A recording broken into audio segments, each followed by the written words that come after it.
Hi, my name is Marcus and welcome to Servant King. This is a confusion programs. It is called My Story. It is revealing and it made me have to think some more. Now, I told you in the last program that I'm just a regular, ordinary type of guy living a normal life. I guess you would say I'm middle class, doing okay for myself. Basically average right across the board. Now, I know I'm slightly better looking than average, but otherwise I'm just totally average. I'm a common guy, a commoner, a member of the House of Commons. Today I think I'm peculiar. Other people think I'm peculiar. But back then I was nothing special. My mom thinks I'm something special, but that's my mom. I also like to think that my wife thinks I'm something special, but I know that she's only legally required to like me because of our marriage contract. A few years ago, I'm this normal, ordinary guy competing like all of you for the Commonwealth. I had a business where I bred falcons, hawks, eagles, owls, and vultures, and sold them people all over the world. It was a farming operation of livestock, but in my case, people think of them as wildlife animals as opposed to domestic animals. Then one day, new laws are passed, legislation. And I now need a license to keep all my birds. It's the law. Now, being dumb as a box of rocks, I react to this like I'm supposed to. Hey, this isn't right. I think I will protest. How can my government pass a public law regarding my private property? Of course, today I can think clearly, and I can see things. Today I think rather than react. But I need to tell the story as it happened then. So I thought my birds were my private property. You see, I had worked hard, I contributed to society, I paid my taxes, I paid my share. And then what's left is my commission for working, my disposable income to do with as I please, at my pleasure. So, instead of buying maybe a TV or a snowmobile or whatever people buy with their money, I bought falcons and hawks. I could never have a bird from the wild. There was no harvest. These are public resources. The birds in the wild are public resources, and they're vested here in Canada in what's called the Crown. And there's rules about that, and if there is any use or consumption of them, you have to pay a fee for it, and they're regulated. But I could never have any. Even the birds that were broken wing or sick or injured or couldn't survive in the wild. No, just kill them. Can't have them. I could have bred from them, made them useful, but no, can't have them. So I went and bought my own birds. So my birds are not a public resource and didn't come from the wild. Then the law changed, and I read the new law, and it goes, no, your birds are the same as the birds in the wild. My red-tailed hawk, my snowy owl, my bald eagle, no difference in the law with my birds and one flying out in the wild. So, now it's against the law to have these birds. Yesterday it was legal. Today it's illegal. The law says no person shall keep any of these birds of prey in captivity, except under the authority of a license. So now I have to apply for a license to keep what I thought was my property. It's the law. Now you can't just go get a license. You can't just say, I'd like to have a license to keep what's mine. No, you have to beg for it. You have to plead. You have to request. Not only that, you have to pay a fee for that. So, if I want to keep the fruits of my labor, 30 years of work, sacrifice, I have to beg to keep it. I have to pay a fee to keep it. It may be approved, it may not be approved. If I don't get the license, I lose everything. I guess the owner comes and takes them. I'm not sure at this point how this works.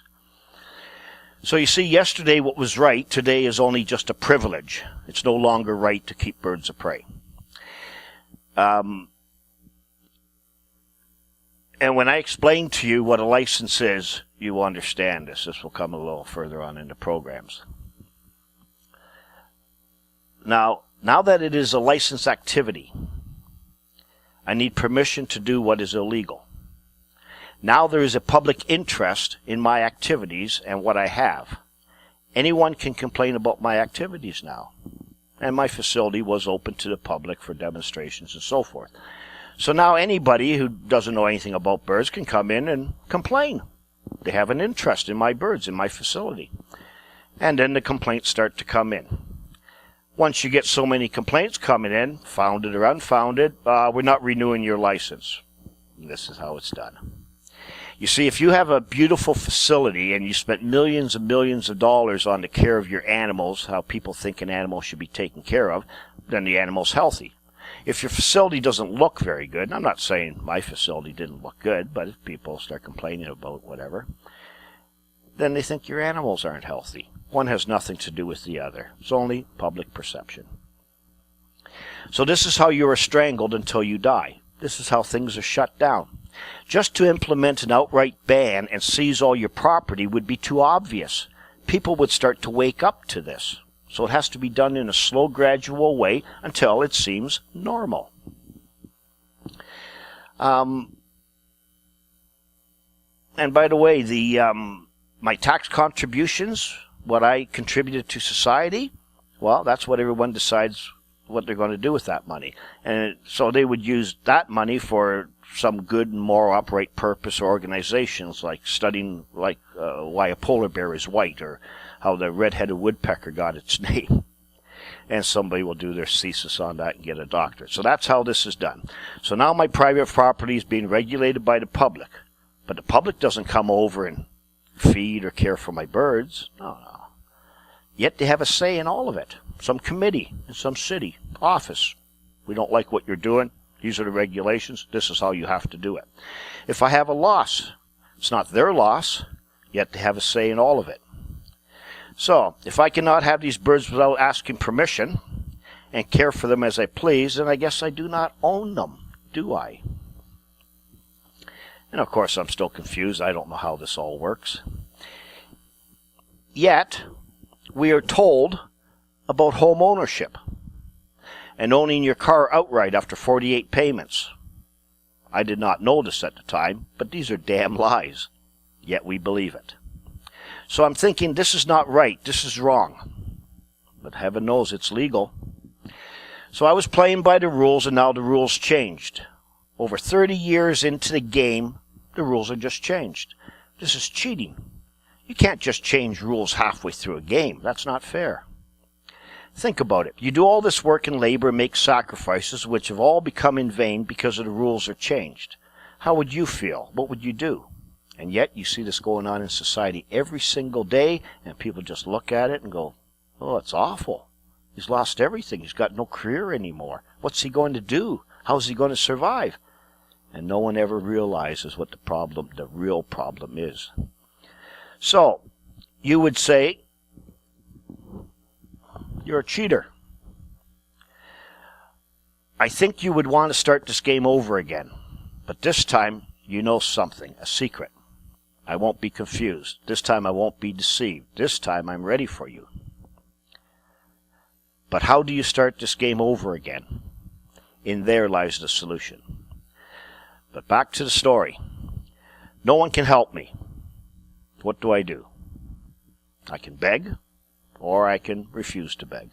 My lawyer can't help me, a court can't help me, my member of parliament, my representative, my priest, prime minister, queen, pope, my mother, nobody can help me. So one day I'm in the lawyer's office, and the lawyer tells to me, well, it's the law. The only thing you can do is lobby the government. Go and beg. You are a registered beggar, are you not? He didn't say it quite like that, but that's what he meant. And he can see that I'm trying to play lawyer. I'm trying to understand the law. I don't know anything about the law like nobody else does. I don't even know why anybody obeys something they don't understand. But so he gives me a book on property law, and here you go, you poor little dumb idiot. Go home and read that, and let me do what I need to do for you. So I read it, and of course it's all gooble gunk to me. And I return it in a day or two. And while I'm in the front waiting area of this law office, the senior lawyer, he knows me and he knows what's going on, and he can see I'm upset about this. And he says something to me that's quite shocking. This is what he said. He said, "You do not own anything, Marcus. Not in this country you don't." And I thought, oh, I didn't know that. I wonder who else knows that. Now, a lot of people think they know that. A lot of people were probably told, maybe by that same lawyer. And they just walk away, like shake their head, and I don't understand that. I guess I don't own anything, and just go back to whatever they were doing. So I would never figure that out. I'm not that smart. You see, you cannot figure out deception. This is what I told you before about deception. There is no way to do that. No one that is deceived has ever known it. This was just a stroke of luck. Just pure luck.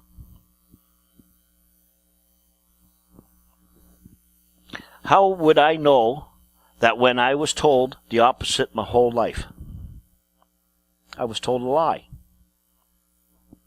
This is a fraud. You see, it's not even that I didn't know this. It's that I was told the opposite on purpose, tricked on purpose, deliberately. That's deception, and that's a fraud, and fraud is a crime. Now, I've told, I don't know, maybe 50 people since then that you don't own any property. Nobody cares. Everybody likes being a beggar. Or they go trying to, hold some of their own vanity, their own whatever, and go, well, I know I don't really own anything. But it doesn't bother anybody. It doesn't even bother them who actually owns everything. So, little did I know at this time, it was just the tip of the iceberg, meaning I couldn't see the rest yet. So I start, like everybody, writing some letters to the different government departments. So one day I get a phone call from a lawyer in the Attorney General's office. That's the king or the queen's lawyer. And I call back, and we have a little short discussion, set up a meeting, and I go down to see this fellow.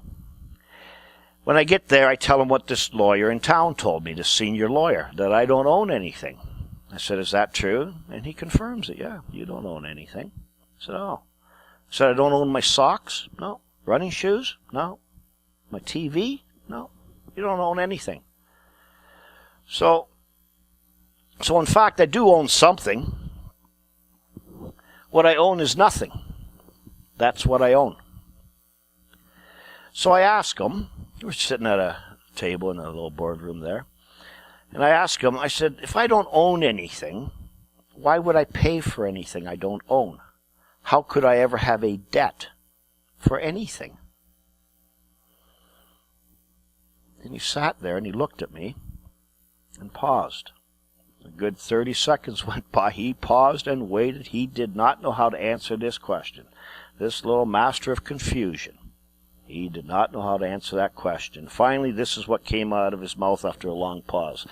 He said, if you had never applied for a birth certificate, you would still own your property. Now, what does that mean? I haven't a clue. So, when you apply for a birth certificate, what does that make you? It makes you a loser. Hey, loser. Loser of property, according to him. Now, what he said now, from what I know now, is that's sort of right, but not totally right. But again, he didn't know how to answer it. So it took me well over a year just to learn that when you want to understand anything, you have to go back to the root of the thing. Where it began, the source, the cause of an effect, the origin. It sounds like a simple idea, but nobody does it. So, the word author means one who produces, creates, or brings into being. The beginner, former, or first mover of anything. Hence, the efficient cause of a thing. So somewhere I must have authorized something to start something. So, I go to where all information for government things starts. Starts with, I was born and a statement of birth was made. My parents filled out a statement of birth. I'll show you what one looks like, if you've never seen one before. You don't get your statement of birth. They have that now. They won't give it to you. But they'll give you a certificate of the statement of birth. So a lot of people, when they look at this, they think, oh, that's a statement of birth. No, that's a certificate. And what's photocopied on the certificate is the statement of birth. So the statement of birth is certified by the certificate. Okay? And so I go into the office of the Registrar General with my regular small birth certificate. And I ask him if I can see a copy of the statement of birth, of my birth. So they look at my birth certificate, see my name, and they went and got a copy. And the young guy comes over to the desk, and he's holding it like this, and he goes, "Here, have a look." So I hold it from the bottom, and but he's standing there, and he's not letting go of it. And I thought, that's weird. So I said, "Could I hold it?" He goes, "No." And he wouldn't let go of it. I said, "Why won't you let go of it?" He goes, "A little while ago, a lady ran out of here with one of these." And I thought, so what? It's just a stupid statement of birth, right? Somebody filled out a government form. That was the first strange thing, okay? I look over to the left, and there's 4 police officers standing up against the wall. This is the place where you get birth certificates, death certificates, marriage certificates. You want to change your name, fill out an application to change your name. I thought, must have been some crime committed here. Why would all these police officers be standing here? So, I asked him some questions about my birth certificate, and he doesn't really know the answers to these. He says, you have to see a commissioner.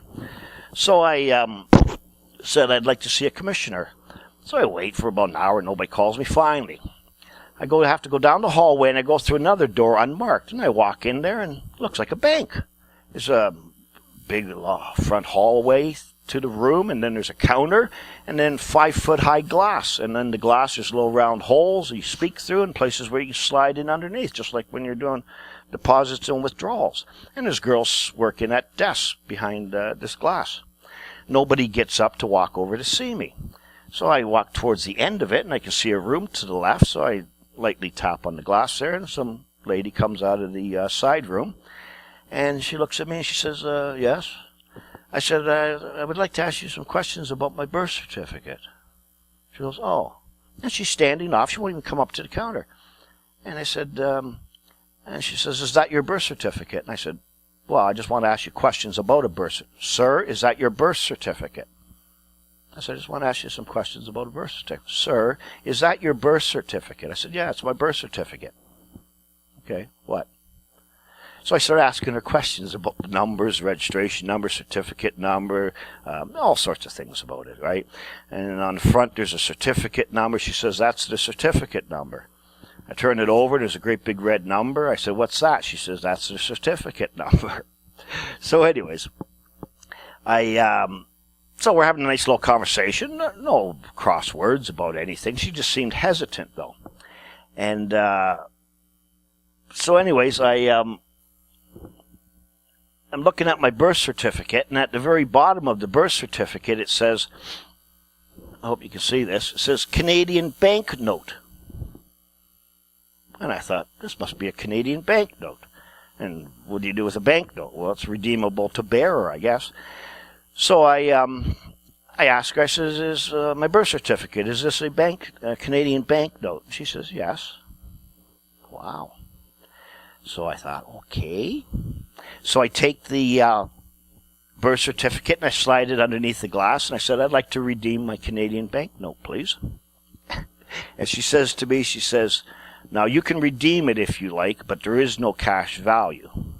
You see, after reading all the stuff on the internet and all these people out there that don't know anything about this stuff either, like I don't, I thought, wow, I've hit the jackpot. Just redeem my birth certificate, my Canadian banknote. And if you believe the stuff you read on the internet, she's going to come out with a wheelbarrow full of gold coins or something, like some private account that's got all this money in there for you.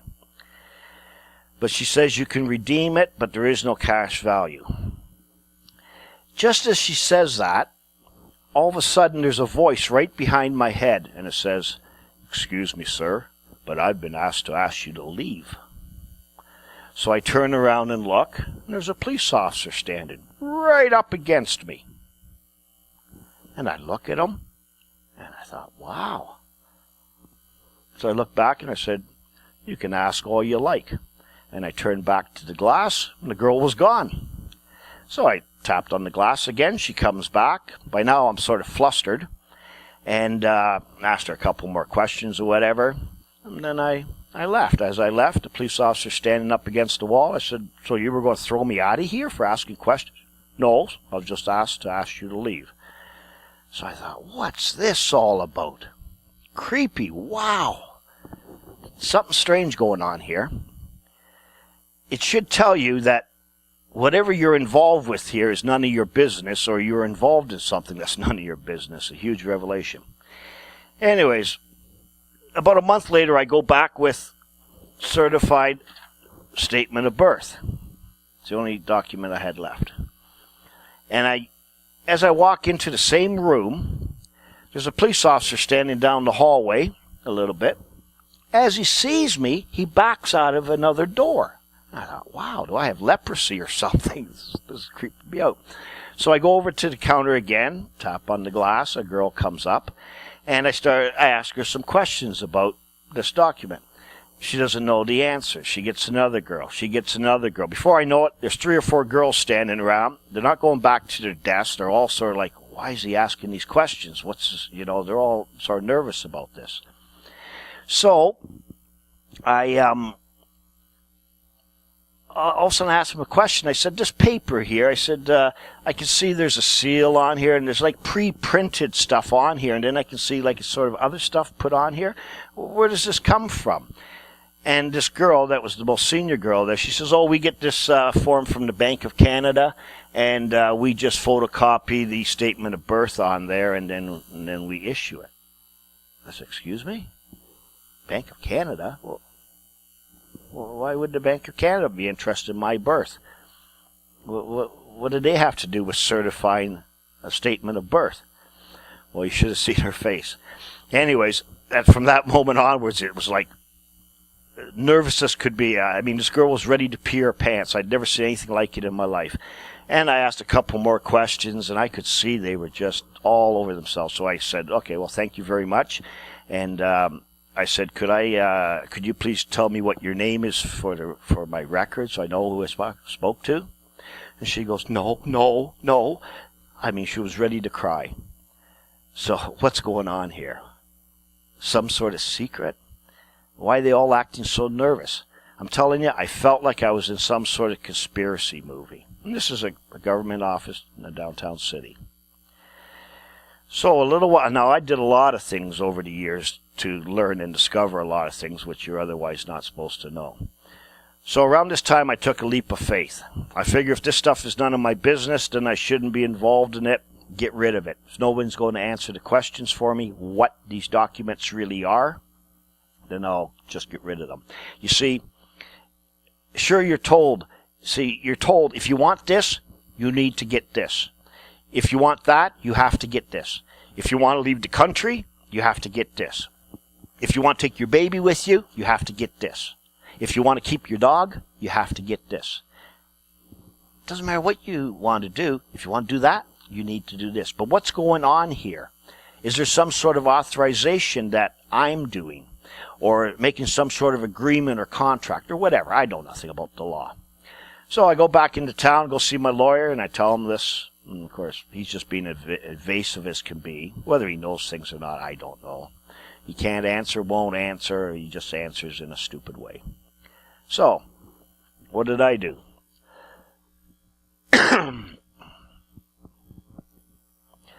I gave him my marriage license. I gave him my passport. I gave him my birth certificate, my driver's license, social insurance card, health card, credit cards, firearms acquisition certificate, radio telephone operator's license, hunting license, anything I had. Gave it to him. He says, you don't want this? I said, no, you keep it. You have it. I don't want it. Never again. I said, I never asked any questions when I got them. I just did what was common sense. Monkey see, monkey do. So about a month later, I'm thinking, well, if I don't own any property, I don't need a will, do I? A will for after I die, where my property goes? Well, it's not my property. What do I need a will for? So I went back into the lawyer and I said, the will I have registered with you, like all families do. I said, let me see it. So he brings out a copy of my will, and I tear it up in front of him. He goes, oh, you shouldn't do that. I said, well, I told him I don't own anything. I don't need a will. Bring me my power of attorney, too. Brings me that, tear it up, throw it in the garbage. So that's all gone. Now, I know that's not a common thing to do, but then remember, I'm becoming peculiar. So next year or two or whatever, as I'm still learning and researching things, I ask lawyers many different questions because they know things. I pay close attention to the words they're using. And of course, I'm like everyone else. I'm talking to various groups and learning stuff off the internet and reading law books or whatever the case may be. Somehow, whatever is wrong, this can't be right. But all these groups and all these people that seem to know all these things that are wrong, confused like I am, but nobody's getting any results. So what good is this? So, now, like I said, I did a lot more things, but I still really don't know at this time that I don't own anything. I mean, I've been told it, but I don't understand why I don't own anything. So, I don't even know what I'm looking for yet. But in my quest, I learned some things. And these things I learned from the Office of the Registrar General, these initial documents about birth certificates. And this comes both in the form of quotes from government officials and also in correspondence. What I learned is that the Registrar General does not register people, only events. So there's no people registered in Canada. Only your birth, the event of your birth. Which of course is stupid because if a cow is registered and you register its birth, you're registering the cow. But it's just their way of saying that, no, we don't register people. We don't handle them like a piece of commerce or merchandise. A birth certificate is a valuable token. A token. Token is a sign or mark of something else, not the real thing. A token is a counterfeit. The other thing I learned is that a birth certificate is an abstract of the birth registration. Abstract means, well, it's not reality. It's not specific. It's not concrete. Nothing specific. A birth certificate does not certify the birth of a living individual. How's that grab you? Hold on for a second. What's going on here? I'm living. There's my name. The day I was born. Place I was born. What the hell is this all about? My birth certificate does not certify the birth of a living individual. Wow. And that's absolutely true. Now this is going to be one of the main concepts that's going to be very hard for you to grasp. A birth certificate, or the legal rights to the birth certificate, got to go to the next page. The legal rights to the birth certificate are not owned. So the legal rights to your birth certificate, you don't own them. No. Somebody does, but it's not you. A birth certificate is governed by the Vital Statistics Act, whatever that means. It may be used as a foundation identity document to prove you were born in Ontario. If it doesn't refer to a living individual, how can it be your identity? It's impossible. And your birth certificate was never meant to be used as personal identification.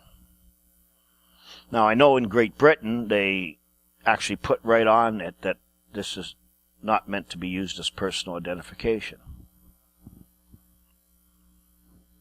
This is insane. I have to use my birth certificate to prove who I am. I need it to send my kids to school or their birth certificate. I need it to get a driver's license, to get a passport. I need it to vote. All sorts of things. But this isn't me. This is utter nuts. So, what do you think now? You still think you know what life is all about? What's going on? Now, you're probably thinking to yourself, oh, there's got to be some reason for this. I don't believe it. And of course, there is a reason, but you don't know what that is yet. Why has no one ever told me this? Who's going to tell you this?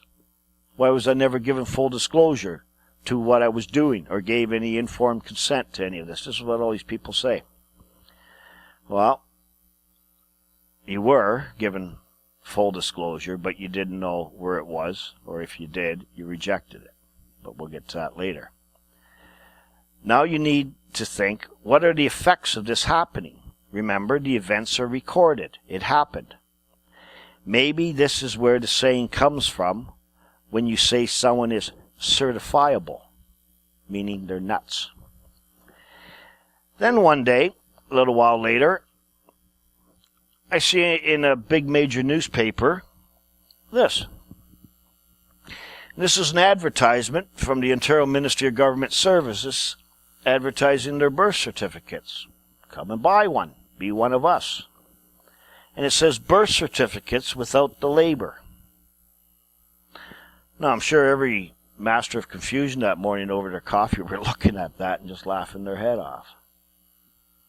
But when you figure out what that finally is, it's not anything funny. It's sick. You see, there was no labor involved in the birth of this being.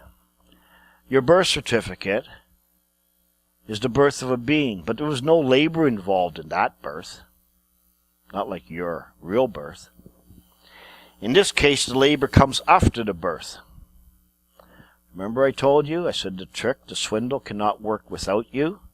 It would have no value. There's property they need. So I also learned that when you use your birth certificate as identification, you are only purporting to be this birthed being. I don't even know what purporting means, but I got that off a notarized copy of a birth certificate. So what does purport to be? Purporting means have the often specious appearance of being, intending, or claiming. So you have the appearance of it. Specious. Plausible but false, based on pretense, deceptively pleasing. A synonym of specious is spurious, means intended to deceive. So when you got yourself a birth certificate, you're intending to deceive somebody. Every time you use that document, you're deceiving. Your intention is to deceive. A little while later, I'm going through these records called Hansard records. These are the government-kept company that keeps records of all the conversations, like in Congress in the U.S. or Parliament here in Canada.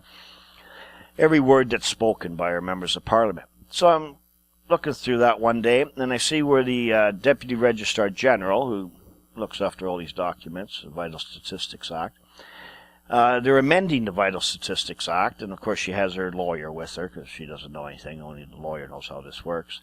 And members of Parliament asked this lawyer, how does someone become eligible to have a birth certificate? And the answer she gave was, this was a lady lawyer, she says, well, we have a formula to calculate it. But I can't tell you what the formula is or how it's done.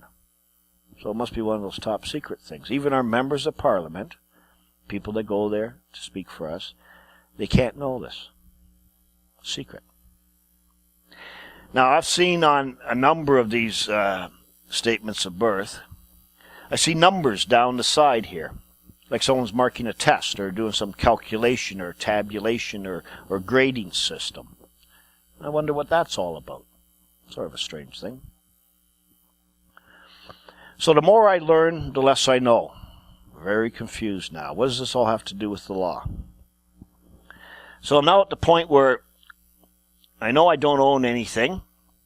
You are a professional beggar. Your birth certificate is not you. Someone doesn't want you to know things. Your servants are sworn to some sort of secrecy. Members of Parliament cannot know some things. What the hell's going on? I'm starting to feel like I'm in some conspiracy movie. It doesn't matter who I tell this stuff to. I mean, if you believe my story, it's true. It happened. If you don't believe it, well, so what? It doesn't matter. The truth is it happened. All this stuff actually happened. So now let me tell you what happens when you don't know how things work and you think, I don't want to be involved in this anymore. So let me tell you what happens when you don't own anything and you refuse to be a beggar, to beg for a privilege from the owner. I had birds for over 30 years, a lifelong work and labor, something I labored for my family, for their security, and so forth.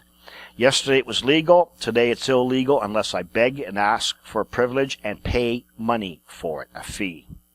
Please, can I keep my birds? I mean, boss, please, can I keep my birds? They tell you, fill out an application. Maybe we will approve it, maybe we won't. We'll let you know. But I worked my whole life for this. Too bad. It's the law. So here's the answer. They come with a SWAT team. They paint their faces like Indians on the warpath, with loaded machine guns. They threaten to taser you if you don't kneel down in front of them. They lock you in a cage, and then they take all your birds. Hundreds. I had hundreds of thousands of dollars in birds when I stopped begging. These birds have been given free of charge to other people who did nothing for them. They weren't auctioned off. People from the public didn't have to buy them. No, just give them to other people. Here, you can have them, breed them, sell them, whatever. They're yours now. Here you go, good beggar. Here is your reward for begging properly. If I had tried to resist at all, they would have killed me. I'm serious. I'm not joking about this. I would be dead right now. People who have strong beliefs kill for them. You have to be very careful around them. Now, this doesn't get reported in a newspaper. No. This will never pass the legal department. You see, it's like I'm sitting at the dinner table one night with my wife, and we have some friends over for dinner. And I turn to my wife and I say, darling, could I please have some more potatoes? And what do my friends think? They think that if I ask for a little bit more food to eat, my wife hits me. She's a husband beater. And this is why they come with the SWAT team. I mean, I have a bird. So what? So I got a few birds. But when they come with the SWAT team, it's like, well, this guy must be dangerous. Why would they go with the SWAT team? He must have guns. He's going to kill us. Why would we go with the SWAT team? Why would we raid the place with 30 SWAT guys?